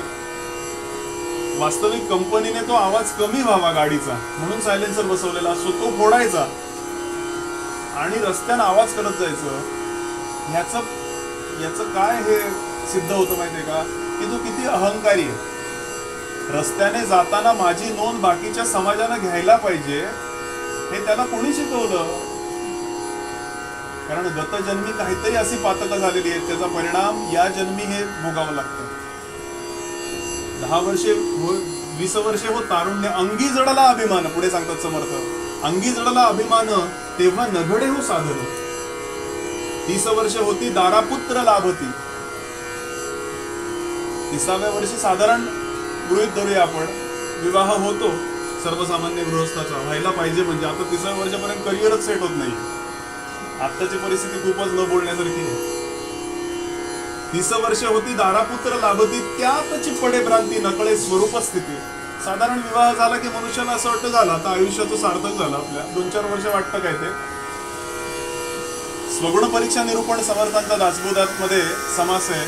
समर्थ सांगतात, नोवरी आलिया घरा, नोवरी आलिया घरा अति हव्यास वाटे त्यावरा, म्हणे मज सारिखा दुसरा कोणीच नाही. म्हणून म्हटलं 2-4 वर्ष काय ते वाटतं. नंतर मला आता हे सांगण्याची वेळ का आली विचार करा तुम्ही. 40 वर्ष होती डोळा 40 आली. थोडा गमतीने बोलतोय मी. काय चाललंय भागवताच्या नावाखाली काय, असं नका विचार करू. थोडासा मी गमती करत जाणार होता, पण खूप विषयाचं गांभीर्य. पु ल देशपांडे सांगायचे, एखादा विनोद हे मूळ विषयाचं गांभीर्य 100 पटीनं वाढवतो. 40 वर्ष होती डोळा 40 आली, नेत्रासी मुली पडली येता नदीचे जवळ. 50 वर्ष होती श्यामकेश शुभ्र होती, हलती दाताच्या पंक्ती याला म्हातारा म्हणती. 60ची होय गणना, उठता बैसवेना बैसता उठवेना, बापुडा होय दैन्यवाणा. याचा कधीतरी आम्ही तरुणांनी विचार केलाय का हो? मला कधी कधी प्रश्न पडतो की 350-400 वर्षापूर्वी लिहिलेल्या अभंगाचं हा आयुष्याचा ग्राफ एक आलेख समर्थ आपल्याला काढून देतात. त्याचा विचार कुणीतरी केलाय का हो? भागवत आपल्याला हे शिकवतं, ज्या ठिकाणी आपण आहोत. आज मला वाटलं या विषयाचं गांभीर्य, मी आत्ता सुरू केला सत्संग, आत्ता चिंतन सुरू केलं भागवताचं, तर माझा मोक्ष होणार आहे. लक्षात घ्या श्रोते. साठीची होय गणना, उठता बैसवेना, बैसता उठवेना, बापुडा होय दैन्यवाना. चारिवीस मिळोनी ऐशी, बापुडा होय विदेशी. जळाविण मासोळी जैसी, तैसा होय कासाविषयी. नवावरी दिले पूज्य, सुख राहिले दुजे, म्हणत असे माझे माझे. शेवटी जड झाले ओझे, शतवारी पुरुष झाला. राजहंस उडोनी गेला, देह कोरडाच पडला. जन म्हणती उचला उचला, प्राणी भूमिभार झाला. यालागी रामदास, सांगतो सज्जनास, धरा सद्गुरूंची कास. सावधान सावधान वाचे बोला रामनाम. काय महात्म्य समर्थांनी सांगून ठेवलंय हो. जीवनामध्ये एक ना एक दिवस या संपूर्ण विश्वाचा वियोग होणारे निश्चित आहे ना. आमचे भाटेबुवा सांगायचे, सगळी आम्ही तयारी करतो. आज भागवताला जायचंय, आम्ही पर्स भरतो. माझी आता ही प्रवचनाची बॅग आहे ती मी भरतो. आता इथून हा कार्यक्रम झाल्यानंतर पुढे कुठेतरी जायचंय लखनौला, त्याची मी बॅग भरतो. कदाचित अमेरिकेला जावं लागणार आहे, माहिती नाहीये ह्यातलं काही, तयारी करतो. कदाचित तिकडून आल्यानंतर कोकणात पुन्हा जायचं, तयारी करतो. आता अमेरिकेत जर काही वादळ झालं तर मला जाणं निश्चित जरी असलं तरी त्याच्यामध्ये पोस्टपोन होऊ शकतं ना. कोकणात मी जाणार आहे पण आता पाऊसच नाहीये, जाऊन करू काय? त्या माझ्या प्रोग्राम मध्ये बदल होऊ शकतो. पण एक दिवस जिथे निश्चित जायचं, एक ना एक दिवस जिथे निश्चित जायचं, त्याची आपण तयारी करत नाही. जनता ही समाजाची समस्या आहे. आणि ती जर करायची असेल, ज्याप्रमाणे आपण या सगळ्या तयारी करतो. माझी आता 60 झाली, मला पेन्शन अमुक अमुक 1 रुपया आहे, फंड माझा एवढा एवढा आहे, एवढ्या माझ्या NSC मध्ये सर्टिफिकेट्स आहेत, एवढे माझे FD आहेत. आमचे गुरुजी सांगतात, जरा याच्या पुढचा पण थोडा विचार करून ठेवूया. म्हणून खूप गांभीर्याने ही कथा ऐकूया आपण. सावधान सावधान वाचे बोला रामनाम. काय ताकद असेल. आचार्य तर असं म्हणतात, आता शक्य नाहीये शरीराने जप करणं सुद्धा शक्य नाहीये, एवढे आपण अगतिक झालो. काय करा, भज गोविंदम भज गोविंदम भज गोविंद पुढं मध्ये. फार विचार करू नका. त्या रामनाम घेण्याचा फार आता विचार करायला नको असं म्हणतात. फक्त घेत जा. कुठल्या जन्मामध्ये काय उद्धाराची व्यवस्था असेल. राकारोच्चार मात्रेनं, राम या शब्दाची फोड केली. राकारोच्चार मात्रेनं मुखन निर्याती पाठक. पुनः प्रविष्ट संबित्या मशब्दस्तु कपाटवत. राम शब्द ज्या वेळेला आम्ही म्हणतो, राम म्हणताना आ होतो. खूप त्याच्यामध्ये विज्ञान आहे. 3 बीज सांगितलेली आहेत तिथे. अग्निबीजे, रविबीजे, वायुबीजे. अग्नी ते गेलेली आपल्या पातक जी आहेत, रा म्हटल्यानंतर अनेक पातक आत जातात. राकारोच्चार मात्रेनं. पण त्याचे तिथे रविबीज असल्यामुळे, अग्निबीज असल्यामुळे तिथे जाळून टाकतो. आणि म म्हणतो पुन्हा प्रविष्ट संबित्या, पुन्हा आत येऊ नयेत म्हणून मशब्दस्तु कपाटावर. ज्याप्रमाणे कपाट लावतो त्याप्रमाणे तोंड बंद झाल्याचा परिणाम पुन्हा पातक होण्याचा संभव नाहीये. हे सारखं सुरू ठेवा. हे आपल्याला भागवत आपल्याला शिकवतं. म्हणजे काय शिकवतं? अध्यात्म श्रवण आपल्याला हे शिकवतं, नरका नारायण बन जाना कशाला म्हणतात. म्हणून हे भागवत ऐकल्याचा जो परिणाम आहे, आजपर्यंत होऊन गेलेले, अनादी काळापासून आजपर्यंत होऊन गेलेल्या अनेक संतांच्या उद्धाराची व्यवस्था या ग्रंथामध्ये ठेवलेली आहे. गोकुळामध्ये रसखान नावाचा एक मुसलमान कृष्णभक्त होऊन गेला. रसखान, त्याची समाधीच आहे गोकुळामध्ये, वृंदावनामध्ये. त्या रसखानला भगवान गोपालकृष्णाने दर्शन दिलं असं वर्णन आहे. भगवान गोपालकृष्णांची काही पद तो लिहत असे. साक्षात रूप त्याला भगवंतानी दिलं, त्यांना शरण गेला तो. आजही त्याची समाधी आहे. गोव्याला चर्च आहे, त्या चर्चचे पोप म्हणा किंवा तिथले जे मुख्य आहेत, त्यांनी एक PhD केली मध्यंतरी. त्या PhDचा विषय कृष्ण हा विषय त्यांच्या पीएचडीचा. याचा अर्थ काय लक्षात येतो का, की आजही मलेशियामध्ये, थायलंडमध्ये भगवान मंगलमूर्तींच्या, गणेशाच्या मूर्ती सापडतात. का असेल असं? आजही सिंगापूरच्या अनेक नाण्यांवरती रामांचा, किंवा थायलंडमध्ये रामाचा फोटोच आहे त्या नाण्यावरती, त्या नोटेवरती. आज तिथे इंडोनेशिया, बाली वगैरे हा जो भाग आहे, इथे जो मुख्य प्रेसिडेंट आहे तो आता 14वा की 18वा राम चालू आहे. याचा स्पष्ट असा अर्थ आहे की या संपूर्ण पृथ्वीवरती एकच संस्कृती असली पाहिजे. सिंगापूरच्या नाण्यांवरती जिथे गणपतीचं चित्र आहे त्याला ते एलिफंट गॉड असं म्हणतात. आता हे विषयांतर थोडं चाललंय, पण गंमत अशी आहे की आपली संस्कृती किती महान आहे. आमचे गुरुजी शिकवताना म्हणाले, आमचे पूर्वज किती शहाणे होते. हे समजण्या एवढे सुद्धा आम्ही शहाणे राहिलेले नाही आहोत. आम्ही आपण लगेच पहिला प्रश्न विचारतो ते सिद्ध करून दाखवा आधी. ते नाणी कुठे ती बघायला आणा. ते कदाचित सिद्ध होईल सुद्धा, होणार नाही असा भाग नाहीये. पण श्रीमद भागवत हा ग्रंथ सर्व समावेशक आहे. तो काही एका हिंदू धर्माची त्याच्यावर मक्तेदारी नाहीये. एखादा मुसलमान जरी या विचाराने वागला तरी जीवनामध्ये उद्धारच होणार आहे. म्हणून समाजामध्ये आज या संपूर्ण निरूपणाची, या श्रीमद भागवताच्या आयोजनाची नितांत आवश्यकता आहे.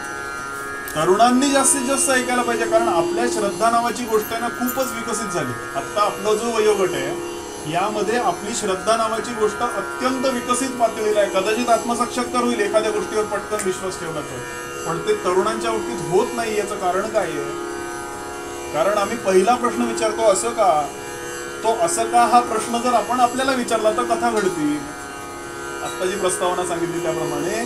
पण शास्त्रामध्ये सांगितलंय बाबा हातपाय धुवून या, हात आल्यावर हातपाय धुवा. हे सांगितलेलं असं काय होतं, मी बूट घातलेले होते. मग कोरोनामध्ये आम्ही आंघोळी करत होतो ना. विज्ञानाच्याच आधाराने जर बघायचं झालं तर आपण ते विज्ञान सुद्धा फॉलो करत नाही. हा आता पिझ्झा बर्गर नावाची जी पदार्थ आहेत हे खाऊ नका सांगितलं. खाल्ल्याने काय होईल, त्रास झाला का? अनेक जणांना नाही होते त्रास हो. पण ते ज्या ओव्हन मध्ये केलं जातं, ज्या मायक्रोवेव्ह मध्ये केलं जातं, त्याच्यामधल्या जे रेज आहेत त्यातले, त्या पदार्थावर पडणारे, त्याच्यामुळे अनेक कॅन्सर सारखे महाविषारी, महाभयंकर असे आजार संभवतात असं सांगतो सायन्स. आम्ही सायन्सचं पण ऐकत नाही आहोत. म्हणून सांगण्याचा भाव असा आहे की किती सूक्ष्म पातळीवर यांनी केला असेल विचार. पुढे आपण बघणार आहोत भागवत सप्ताहामध्ये काय नियम आपण करायला पाहिजे. का सांगितलं असेल असं? परान्न घेऊ नका, घरचेच पदार्थ खा, या 7 दिवसामध्ये कांदा लसूण खाऊ नका. का खाऊ नका? काहीतरी सायन्स असेल ना. सकाळी उठल्यावरती लसूणीची फोड खायला सांगितलेली हार्ट पेशंटला. निश्चित आहे ती योग्य आहे, ती खायला पण पाहिजे. पण ज्या वेळेला मी व्रतामध्ये एखादं अनुष्ठान मी करतोय त्यावेळेला हे करू नका का सांगितलं असेल? याचा स्पष्ट अर्थ असा आहे, एक ना एक दिवस हे जर मिळायचं बंद झालं तरी सुद्धा मी जगलो पाहिजे की नको. आता असं होतंय की भजी नाही मिळाली तर मूड ऑफ होतोय. का होतोय? याचं कारण एकमेव आहे की आमच्या मधला जो संयम नावाची गोष्ट आहे. आज बघा पाण्याचा किती समस्या येतो. लोकांना तेवढा पेशन्स लेवलच नाहीये की पाणी कमी येऊ शकतं, याच्यावर विश्वासच नाहीये. आज इतकी वृक्षतोड होते, इतक्या बिल्डिंग उभ्या राहत आहेत आपल्या आसपास, कसं पुरणार आहे पाणी? म्हणून विज्ञान सगळं सिद्ध करेल आणि मी कसा वागेन, माझी हयात जाईल अहो त्याच्यामध्ये. इथे तुळस लावलेली आहे. तुळशीला पाणी साधारण 300 वर्षापूर्वी असं गृहीत धरूया, त्याच्या आधीच तुळशीला पाणी घातलं जातं. पण आपली खापर पणजी, तिची पणजी कोणतरी पाणी घालते. तिला माहिती होतं का हो या तुळशी वृंदावनाला पाणी का घालावं, त्याला प्रदक्षिणा का घ्याव्यात, हे माहिती होतं का? नव्हतं. कदाचित माहित नसेल, कदाचित माहित असेल सुद्धा. आता विज्ञानानं 70 वर्षापूर्वी सिद्ध केलं की तुळस ही 24 तास ऑक्सिजन बाहेर टाकणारी वनस्पती आहे. आता लोक ते करतायत का? मान्य आहे का आमच्या दारामध्ये तुळस? म्हणून ही गोष्ट आपण मान्य करायला पाहिजे की विज्ञानानं ते सिद्ध होईल आणि मग मी तसा वागेन. हे म्हणजे काय आहे, MA झाल्यानंतर परत पहिलीत बसल्यासारखं. हे मुळात सगळं ज्ञान नावाची जी गोष्ट आहे, भागवत या अनुषंगाने हा विषय चाललाय. हे आधी सगळं प्राप्तच आहे आम्हाला, फक्त ते जाणून घ्यायचं. आता मला सांगा, एखाद्या अंधश्रद्धेनं जरी तुळशीला पाणी घातलं तरी अकल्याण होणार आहे का? म्हणून शास्त्र नावाची जी गोष्ट आहे, पुढे प्रश्न चालेत, ते शास्त्र विस्तीर्ण आहे, त्यातलं नक्की पालन काय करायचं आपण. म्हणून इथेच ह्याला थोडा विराम देऊया प्रस्तावने आणि महात्म्याकरता. काय झाले नक्की? पद्मपुराणामध्ये 6वा स्कंद पद्मपुराणातला आणि स्कंद पुराणातला 5वा अध्याय हे भागवत महात्म्याचं आलं. हे मी का थोडं तपशिलानं सांगतोय, आपल्याकडे घरी हे ग्रंथ दिसत आहेत मला, आपल्या घरातले असलेले भागवत दासबोधे ग्रंथ दिसत आहेत. थोडी धूळ बसले त्याच्यावरती, बरेच दिवसांनी काढले गेलेले नाहीत, थोडं गमतीनं बोलतोय. तर हे काढावेत. आत्ताच्या ज्या ओव्या मी सांगतोय किंवा हे जे चाललंय ते काढल्यानंतर ते वाचून आचरण करण्यात जो आनंद आहे तो काही वेगळा आहे. ऐकण्याचा आनंद म्हणून एक आहे, तो वेगळा आहेच. पण हे मी का सांगतोय आपल्याला, की या तपशिलाचा विचार का करायचा आहे, की ती ओवी जर दासबोधातली मला दृष्टी समोर आली तर त्याचं एक वेगळी कृपा भरलेली असते. त्याच्यामध्ये भगवंत समर्थ आपल्याशी प्रत्यक्ष बोलतात असा त्यामागचा भाव असतो. सांगण्याचा भाव असा, या महात्म्यामध्ये थोडंसं नाम घेऊया आणि मग विषयाला सुरुवात करूया. म्हणजे ती वाचायला सोपी आहे. डाव्या बाजूला श्लोक लिहिलेले आणि उजव्या बाजूला त्याचा अनुवाद लिहिलेला, म्हणजे प्रत्येक श्लोकाचा अर्थ आपल्याला डोळ्यासमोर येईल आपल्या चिंतनाकरता. त्या पहिल्या अध्यायातला पहिला श्लोक काय आहे भागवताचा? सच्चिदानंद रूपाय विश्वोत्पत्त्यादि हेतवे तापत्रय विनाशाय श्रीकृष्णाय वयं नमः. सच्चिदानंद रूपाय,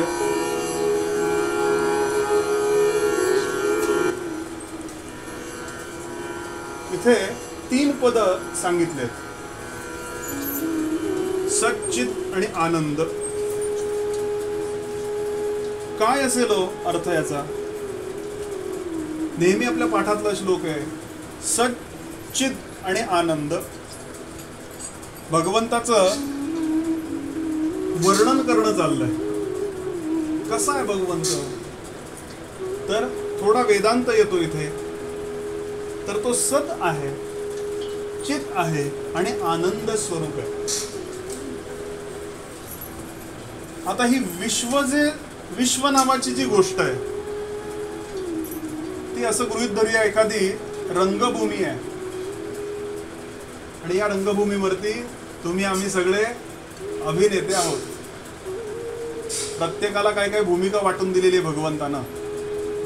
ती भूमिका वठवायला मी इथे आलेलो आहे. आता मला भागवत सांगायचं म्हटल्यावर हे पोषक करायला पाहिजे, समोर ग्रंथ ठेवला पाहिजे, काहीतरी हे वाजवलं पाहिजे. इथे ती भूमिका मी वठवतोय याचा थोडासा विचार करूया. एखादा अभिनेता आता या संपूर्ण विश्वाचा जो मालक आहे, पालक आहे, चालक आहे, कधीतरी त्या भगवान गोपाल कृष्णाला ती मुरली खाली ठेवावी अशी वाटलं असेल ना. योगेश्वर कृष्ण नावाचा जो फोटो आहे आपण बघितला असेल, त्याच्यात बासरी आहे का त्याच्या हातामध्ये? बासरी नाही हातामध्ये. ज्याप्रमाणे त्याला ही बासरी कधीतरी खाली ठेवावी वाटलं, कधीतरी ते सुदर्शन चक्र खाली ठेवावं वाटलं, याचा अर्थ असा आहे की एखादा अभिनेता चित्रपटामध्ये काम करतोय, तिथे काहीतरी फायटिंग वगैरे चालली आहे, अनेक भूमिका तो त्या चित्रपटामध्ये वठवतोय. पण आता मला जर त्याच्या घरी जायचं झालं तरी सुद्धा तो वेगळेपणानं मला भेटतोय ना. तेव्हा तो त्या भूमिकेत असतो का ज्या भूमिकेत तो काम करत होता? आता याचा विचार असा करूया की या संपूर्ण विश्वाचा जो अभिनेता आहे, थोडक्यात म्हणजे भगवंत आहे, तो सगळीकडे चराचर सृष्टीमध्ये व्यापून राहिलेला आहे, पण तरी सुद्धा तो वेगळा आहे. म्हणजे काय आहे त्याचं वर्णन हे करणं चाललंय. सच्चिदानंद रूपाय विश्वोत्पत्त्यादि हेतवे. त्याचं खरं व्यवच्छेदक लक्षण नावाची जी गोष्ट आहे, ज्याच्यापासून तो कधीही दूर जाऊ शकत नाही. मुरली एक वेळ त्यानं बाजूला ठेवली म्हणजे तो आणि मुरली व्यावहारिक पातळीवर आपण थोडा विचार करूया, अजून सूक्ष्म पातळीवर नको जायला. ज्या अर्थी त्यानं मुरली बाजूला ठेवली आहे, बासरी बाजूला ठेवली आहे, तरी सुद्धा तो योगाला बसलेला आहे की नाही? म्हणजे त्याचं जे स्वरूप लक्षण आहे ते मला जाणून घ्यायचं. सच्चिदानंद रूपाय सत आहे. सत याचा अर्थ काय आहे? सत्य. सत्य तू, सत्य तू, सत्य तू विठ्ठला. त्याचं सत नावाचं जे स्वरूप आहे ते कसं आहे स्वरूप? इथे तीन पद आहेत या श्लोकामध्ये. सत, चित आणि आनंद ही त्याची फोड आहे. सच्चिदानंद रूपाय हे पहिलं पद, विश्वोत्पत्त्यादि हेतवे दुसरं पद, तापत्रय विनाशाय तिसरं पद आणि चौथं पद श्रीकृष्णाय वयं नमः. त्याचं व्यवच्छेदक लक्षण नावाची जी गोष्ट आहे, जे लक्षण त्याच्यापासून कधीही भिन्न होणार नाहीये. या संपूर्ण विश्वामध्ये तो भरून राहिलाय, तरी सुद्धा तो वेगळा आहे. थोडं कळण्याच्या पातळीवरच्या पेक्षा वरची पातळी आहे ही. आपण असं म्हणतो की अरे कुठे तो नाहीये, यांच्यात आहे, त्यांच्यात आहे, त्यांच्यात आहे, आमच्या यजमानाच्यात आहे, आमच्या शेजारच्यांच्यात आहे, आमच्या सुनेत सोडून बाकी सगळीकडे भगवंत आहे, असं आपण जरा गमतीनं म्हणतो. थोडं गंभीर झालं वातावरण म्हणून. तर त्याचं व्यवच्छेदक लक्षण जे आहे त्याच्यापासून तो कधीही वेगळा नसतो. वामन पंडितांची आर्याच आहे, आपल्याला माहितीच आहे. भूजल तेज समीर कर रवी शशी काष्ठाधिकी असे भरला, पण तरी सुद्धा तो दशांगुळे उरला. आता हा उरला म्हणजे काय आहे? तर तो उरला म्हणजे सच्चिदानंद रूपाय आहे. दुसरं लक्षण त्याचं काय आहे की तटस्थ लक्षण. तटस्थ याचा अर्थ काय? त्या गर्दीमध्ये त्या टोपीवाले काका आहेत ना, ते यांचे वडील आहेत. टोपी काढली की ते लक्षण संपलं. इथून मी तटावरनं उभं राहून ते लक्षण दाखवलं. टोपी घातलेले हे ना, ते माझे काका. मग टोपी काढल्यावर ते कुठे गेले? काका होते, पण टोपी नसल्याचा परिणाम मी त्यांना ओळखू शकलो नाही. हे तटस्थ लक्षण सांगितलं. आणि तिसरं लक्षण स्वरूप लक्षण. स्वरूप लक्षण म्हणजे हे प्रत्यक्ष. सच्चिदानंद रूपाय या एका श्लोकाकरता संपूर्ण जीवन खर्च केलं तरी कमी पडेल. आता थोडस व्यवहाराच्या पातळीवरती बोलूया, कारण अति वेदांत झाला ना तर वेदांताचा संबंध झोपेशी जास्त आणि कथेशी कमी आहे. काय आहे नक्की सच्चिदानंद रूपाय म्हणजे काय आहे? तर दिवाळीमध्ये आपण रव्याचा लाडू करतो. आता रव्याचा लाडू मुख्य मटेरियल काय आहे त्याच्यामध्ये? रव्याचा लाडू म्हणजे रवा हे मुख्य मटेरियल. साखरेचा लाडू म्हणतो का आपण? नाही म्हणत. तर रव्याचा लाडू म्हणजे या संपूर्ण विश्वामध्ये जे मूलद्रव्य नावाची गोष्ट भरून राहिली, रवा. लाडू करता तो रवा, या सृष्टी करता ती शक्ती म्हणा, त्याला परमात्मा म्हणा, त्याला निसर्ग म्हणा. अल्बर्ट आइन्स्टाईन त्याला E=mc² म्हणतो, एनर्जी म्हणतो. ते तत्वाचा विचार करा. तर रव्याचा लाडू म्हणून मुख्य मटेरियल काय? तर रवा. दुसरी गोष्ट, तो टिकण्याकरता सत. रव्याचा लाडवाचा जर आपण दृष्टांत समोर ठेवला तर सत हे रवा आपल्याला प्रकाशित करतं.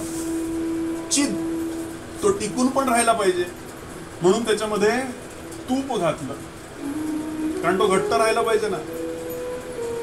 म्हणजे रवा हे त्याचं सत स्वरूप आहे. रव्याच्या लाडवाचं रवा हे त्याचं सत स्वरूप आहे. साखर हे आनंद स्वरूप आहे. तो खाल्ल्यावर बरं वाटतंय, आनंद वाटतोय, हे त्याचं प्रतीक काय आहे की सतचं जे मूलद्रव्य रवा सांगितलंय, सत हे रवा सांगतोय.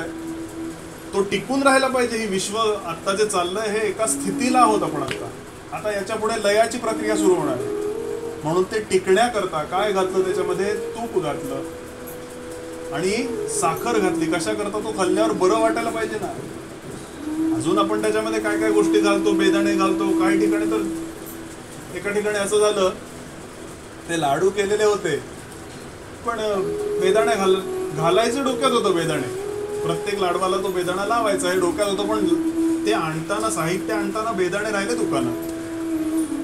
आता करायचं काय? घरात एक दोन बेदाणे होते, तो प्रत्येक काकूना म्हटलं प्रत्येक बेदाणा प्रत्येक लाडवाला खोचा आणि काढा. बरं, खाणाऱ्याला प्रत्येकाला असं वाटणार आहे हो की माझ्याच बहुतेक पडलेला दिसतो. चला गमतीनं सांगतोय, थोडा गंभीर व्हायला नको म्हणून हा विषय चाललाय. तर रव्याच्या लाडवाचं मूल द्रव्य जे आहे, मूळ मटेरियल ते रवा आहे. हे ज्याप्रमाणे आहे त्याप्रमाणे सच्चित आनंद ही ज्या वेळेला सृष्टी काहीही नव्हतं, तस्मात एतदस्मात आत्मनः आकाशः संभूता, आकाशात वायु, वायोरग्नि, अग्निरापः, अद्भया पृथ्वी, पृथिव्या औषधया, औषधेभ्यो अन्नम आणि अन्नात पुरुषः. ही विश्वनिर्मितीची प्रक्रिया आहे. तो भगवान गोपाल कृष्ण मुरली बाजूला ठेवल्यावर सुद्धा कुठल्या रूपामध्ये भेटतोय? तर भूजल तेज समीरक ही सगळी पंचमहाभूत वगळली, कल्पनेनं बघूया तरी सुद्धा त्याचं अस्तित्व टिकून राहिलंय. हे त्याचं स्वरूप लक्षण आहे. सच्चिदानंद रूपाय. आणि सत, थोडा वेदांत अजून अभ्यास करूया. सत याचा अर्थ आता मी सांगितलं ते की ते सत्य आहे. सत्य याचा अर्थ खरं खोटं, असत्य सत्य याचा विचार नका करू, ते खूपच व्यावहारिक पातळीवरती आहे. सत्य याचा अर्थ खऱ्या ज्ञानाची व्यवस्था जिथून सुरुवात होते ते सत्य. म्हणून तुकाराम महाराज म्हणतात सत्य तू सत्य तू सत्य तू विठ्ठला. का असेल? म्हणून ते जे सत्य आहे ते या श्लोकामध्ये सत या रूपाने आपल्याला दिसतंय. सत, सत हे अखंड आहे. भगवंत कुठे नाहीये असं दाखवा आपण असं ज्या वेळेला म्हणतो त्याचा अर्थ हे अखंड आहे. कुठेही त्याला खंड पडलेला नाही. या गोष्टीत आहे, लादीत आहे आणि मोबाईल मध्ये नाहीये असं आहे का? सत, सत हे अखंड आहे. सत हे अविनाशी आहे. कालची भाजी आपण आणलेली होती, आज त्या भाजीचं काहीतरी झालं, उद्या ती भाजी करू शकत नाहीये, म्हणजे काय झालं? विनाश झाला. अविनाश. सत हे असं आहे का? सत हे अविनाशी आहे, कधीही त्याचा विनाश होणारा नाहीये. आपल्याला असं वाटतं की प्रलय झाल्यावर कदाचित तेच अजिबात नाही असं. सत, सत हे अपरिवर्तनीय आहे. चिद, चिद हे म्हणजे आता मी सांगितलं ते की रव्याच्या लाडूत 30 टिकण्याकरता तूप घातलं, त्याप्रमाणे चिद म्हणजे चैतन्य. चैतन्य आहे म्हणूनच तर हे सगळं चाललंय. चैतन्य आहे म्हणून मी बोलू शकतोय, चैतन्य आहे म्हणून आपण सगळे ऐकू शकताय. ज्या क्षणी चैतन्य या देहातून निघून जाईल त्यावेळेला घरासमोर गर्दी. इतकं सिंपल सांगतात ही प्रवचन, पुराण किंवा अध्यात्म श्रवण. म्हणून थोडं गमतीनं बोललोय घरासमोर गर्दी, पण खरोखर याचा सूक्ष्म पद्धतीने आपण विचार करूया. आज मला घरामध्ये, समाजामध्ये मान असण्याचं कारण काय आहे? तो प्रवचनकार काहीतरी 4 गोष्टी चांगल्या सांगतोय म्हणून मान आहे का? अहो, माझ्यापेक्षा लाखो लोक पडले प्रवचन चांगलं करणारे. पैसा म्हणून पडलंय का?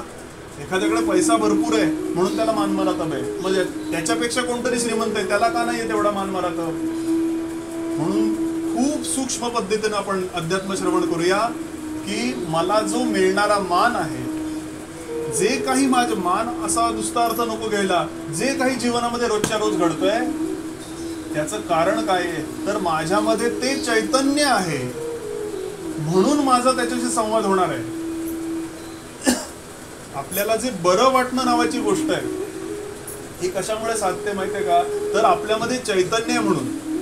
एखाद्याला वडापाव आवडतोय पण त्याच्यातलं चैतन्य गेल्यानंतर तो वडापाव त्याच्या जरी तोंडावर ठेवला तरी तो खाणार आहे का? का नाही खाणार आहे? का खाणार नाहीये? याचा सरळ अर्थ असा आहे, मध्यंतरी सज्जनगडावरती एक आलेले गृहस्थ, तर ते उत्तर भारतामध्ये कुठे फिरायला गेले आणि त्यांना असं लक्षात आलं की तिथे कोणी सत्पुरुष आहेत त्या झोपडीमध्ये, त्यांना ते भेटायला गेले. थोडा बिभत्स रस आहे. त्या भेटायला गेल्यानंतर त्यांनी पटकन त्यांना प्रश्न विचारला. त्या सत्पुरुष असे बसलेले होते वरती एका बाजेवरती, छोटी झोपडी, ते वर्णन असं करत होते. त्यांना विचारलं पटकन, या लोकांना काय विचारणार हा सुद्धा प्रश्न असतो आपल्याला.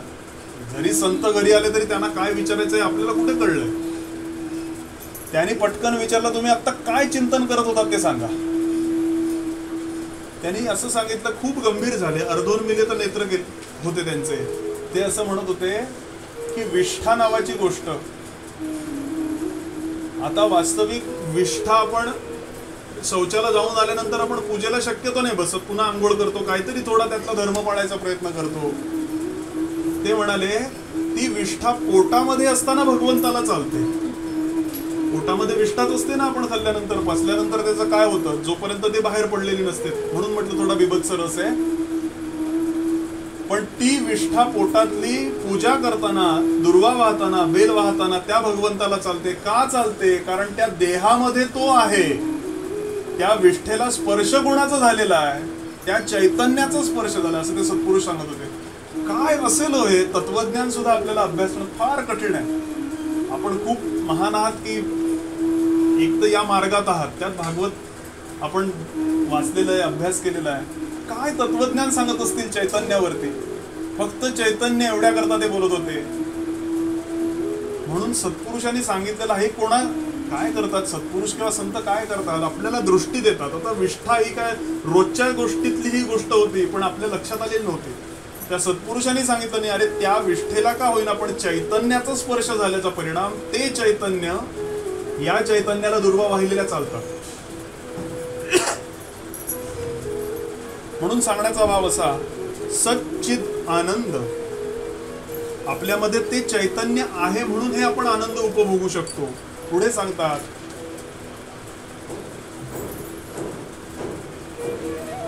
सच्चिदानंद रूपाय हे त्याचं खरं स्वरूप आहे. संपूर्ण विश्वामध्ये भरून राहिलं तरी सुद्धा वेगळं आहे. सत हे अविनाशी आहे, अपरिवर्तनीय आहे. चिद हे चैतन्य आहे. आणि आनंद, आनंद याचा अर्थ निरपेक्ष सुख, आत्यंतिक सुख. भौतिक सुख जे आपल्याला प्राप्त होतं ते व्यभिचारी धर्माचं.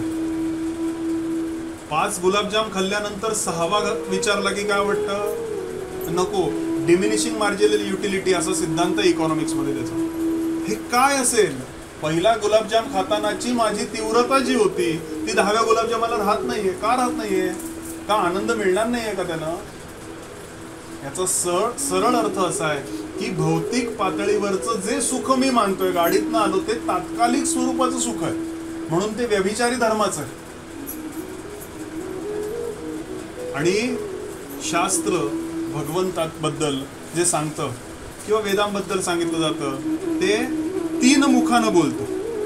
आत्ता जी भगवंताची स्तुती करणं चाललंय, सच्चिदानंद रूपाय, या विवेचना करता हे मूळ स्वरूप आहे भगवंताचं. आपण मूळ ते स्वरूप निर्गुण आहे, माझ्या भावाकरता त्याला सगुण रूपात आणलं. पण त्याचं वर्णन करताना 3 प्रकारानं वेद करतात किंवा शास्त्र करतं. पहिलं मुख म्हणजे निषेध मुख. न इति, न इति, न इति, मी नाही वर्णन करू शकत, मी नाही वर्णन करू शकत, मी नाही वर्णन करू शकत, हे त्याचं निषेध मुख सांगितलंय. दुसरं मुख म्हणजे उपमा मुख. कशासारखं? आकाशासारखं त्याचं स्वरूप आहे. म्हणजे तुम्ही मला वडिलांसारखे आहात, म्हणजे वडील आहात का? नाही. पण उपमा देऊन ते सिद्ध होणार आहे ना. भगवान गोपालकृष्णांचा जो रंग आहे, देहाच्या पातळीवरचा विचार केला तर तो कसा आहे? गगन सदृशम, आकाशासारखा. हे त्याला त्याच्याबद्दल आपण केलेली स्तुती ही उपमा मुखाची स्तुती आहे. आणि तिसरी विधी मुखाची. एकच चरण आपण बघतोय, सच्चिदानंद रूपाय. 18,000 श्लोकांचा विचार जर करायचा झाला तरी मी कमीच, जेवढं मला मिळालंय त्याच्यापेक्षा मी कमी सांगायचा प्रयत्न करतोय, कारण आपल्याकडे वेळाचं खूप नियोजन करायला पाहिजे. दुसरं चरण सांगितलं, विश्वोत्पत्त्यादिहेतवे. विश्वोत्पत्त्यादिहेतवे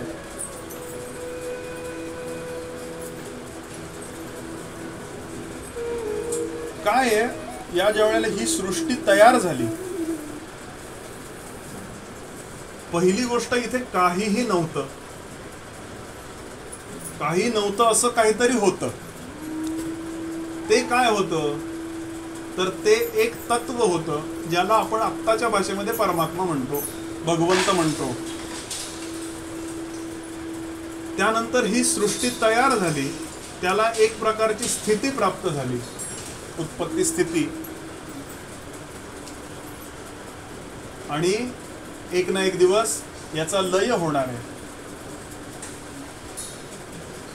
भागवतकार असं सांगतात, सच्चिदानंद रूपाय, त्याचा थोडा आपण विचार करून आलो, विश्वोत्पत्त्यादी हे तवे. अल्बर्ट आइन्स्टाईन नावाचा एक शास्त्रज्ञ होऊन गेला, आपल्याला माहिती असेल. त्यानं 14 लेख प्रसिद्ध केले. विश्वोत्पत्त्यादी हे तवे करता हे आपलं चाललंय चिंतन. 14 लेख प्रसिद्ध केले. त्या 14 लेखांमध्ये एक लेख सर जेम्स जीन्स नावाच्या शास्त्रज्ञाचा, खगोलशास्त्रज्ञ आहे तो, त्याचा होता. त्यानं कुठला ग्रंथ लिहिला अल्बर्ट आइन्स्टाईननं तर सायन्स, फिलॉसॉफी अँड रिलिजन. त्यामध्ये 14 लेख आहेत. त्या 14 लेखांपैकी एक लेख एका शास्त्रज्ञाचा, खगोलशास्त्रज्ञाचा, तो शास्त्रज्ञ म्हणजे सर जेम्स जीन्स. तो असं म्हणतो की I am deeply religious man. मी अत्यंत धर्म मानणारा गृहस्थ आहे, माणूस आहे. तो असं म्हणतो त्या लेखामध्ये की आपली ही एक गॅलेक्सी, आपली एक आकाशगंगा आत्ताची, ज्याच्यामध्ये ही पृथ्वी आहे, आपण ज्या आकाशगंगेत राहतो त्या आकाशगंगेचं संस्कृत नाव आहे क्षीरसागर आणि इंग्रजी नाव आहे त्याचं मिल्की वे. तो असं म्हणतो ही एक आकाशगंगा, आपली आकाशगंगा केवढी आहे हो, अंदाज आहे आपल्याला काय त्याचा? याचं पूर्ण फिजिक्स, पूर्ण वर्णन या भागवतात आलंय. मी आत्ताच्या भाषेत सांगतोय कारण हे कळेल आपल्याला. त्यातले जे सैद्धांतिक शब्द आपण जर वापरले तर ते कळणं जड जातं, म्हणून थोडंसं विवेचन अशा दृष्टीने चाललंय. तो असं म्हणतो ही आपली आकाशगंगा, एक आकाशगंगेचा विचार करतोय तो, ती एका फुगलेल्या पुरीसारखी आहे. एक पुरी जर फुगलेली असेल तर केवढी असेल? साधारण आत्ता हा आकार दाखवला. त्याचं असं म्हणणं आहे की या टोकावरून, पुरीच्या या टोकावरून या टोकावर जायचंय मला, तर काय करावं लागेल? 1500 मैल पर आवर, 1500 मैल प्रति तास असं एक यान तयार करावं लागेल. आणि त्याला या टोकावरून या टोकावर यायला फक्त 700 कोटी वर्ष लागतील. म्हणजे आधी पिढ्या तयार कराव्या लागतील. त्याला सांगायला लागेल की असं असं यान पाठवतोय.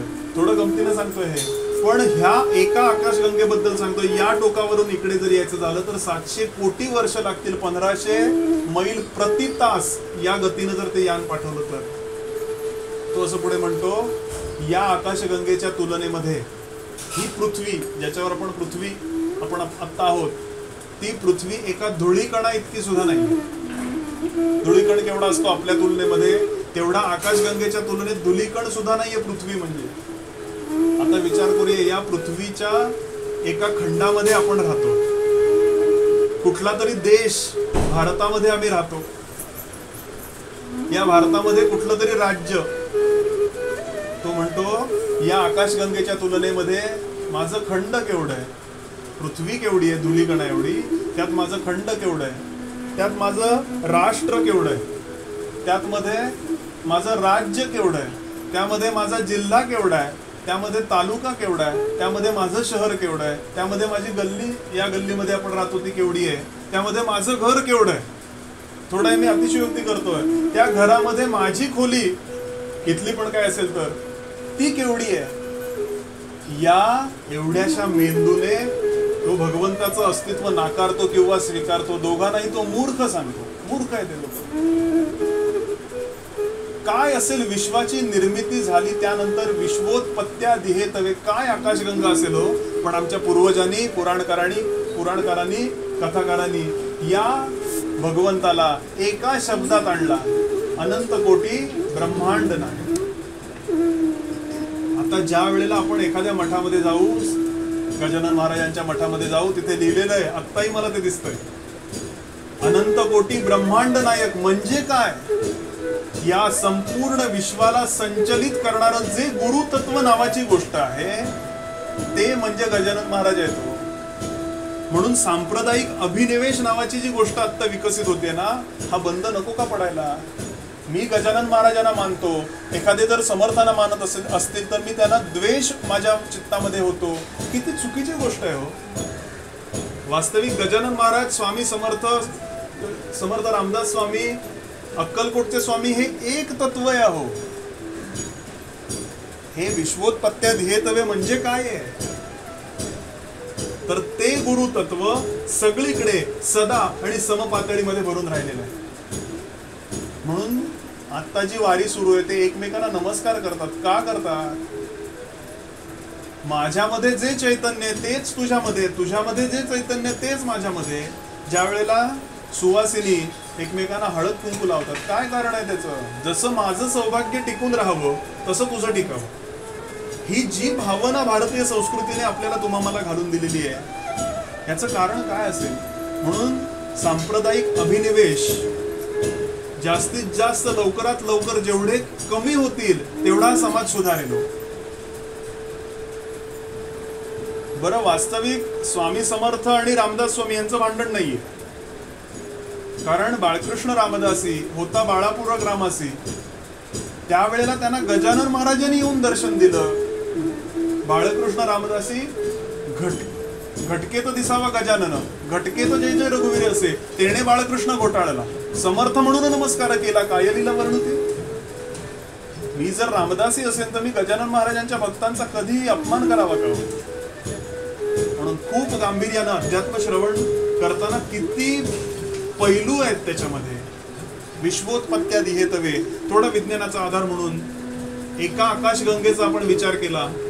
काही वर्षापूर्वी शास्त्रज्ञ असं सांगत होतं 1300 आकाशगंगा त्यांना सापडल्या. 1300 आकाशगंगा. आणि आता 3 वर्षापूर्वी स्टीफन हॉकिन्स म्हणून यांनी देह ठेवला. ते म्हणाले 43 मिलियन आकाशगंगा आहेत. 43 मिलियन. आणि हा शब्द 43 मिलियन, कदाचित अजून जास्त असतील असं त्यांचं वक्तव्य जाताना. हे आमच्या पूर्वजांना आधी माहिती होतं. अनंत कोटी ब्रह्मांड नायक म्हणजे काय? अनंत कोटी ब्रह्मांड, गॅलेक्सी याचा अर्थ ब्रह्मांड, ही ज्याच्या उदरामध्ये आहे तो भगवंताला मी नमस्कार करतो. सच्चिदानंद रूपाय विश्वोत्पत्त्याधिहेतवे तापत्रय विनाशाय. याचा विचार एक 5 मिनिटाचा ब्रेक घेऊन करूया, कारण अगदी हे नको व्हायला. तापत्रय विनाशाय श्रीकृष्णाय वयं नमः याचा विचार एक 5 मिनिटाचा ब्रेक घेऊन करू. जय जय रघुवीर समर्थ. ओम नमो भगवते वासुदेवाय.